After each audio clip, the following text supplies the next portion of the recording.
జనవరి 29వ తారీఖు బుధవారము అమావాస్య. దీన్నే మౌని అమావాస్య అంటారు. ప్రతి ఒక్కరూ కూడా ఈ రోజున సద్వినియోగం చేసుకోండి. ఎంతవరకు వీలైతే అంత తక్కువ మాట్లాడుతూ భగవన్ నామస్మరణ చేయండి. మీ ఇష్టదైవ ప్రార్థన చేయండి. లేదా ఆ రోజున జపము చేసిన, అర్చన చేసిన, అభిషేకము చేసిన, దానము చేసిన, హోమము చేసిన, ఎలాంటి పరిహారములు ఆచరించినా విశేషమైన ఫలితాలు ఉంటాయి. చనిపోయిన మీ యొక్క పితృదేవతలకి తర్పణాలు దినినా, పిండ ప్రదానములు చేసినా, లేకపోతే నువ్వుల దానం ఇచ్చినా, శని భగవానుడికి నువ్వుల నూనెతో అభిషేకం చేసినా విశేషమైన ఫలితాలు ఉంటాయి.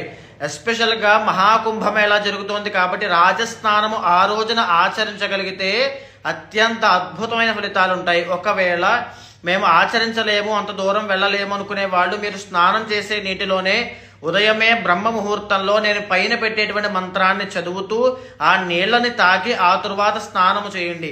గంగా స్నానము చేసినంత ఫలితం దక్కుతుంది.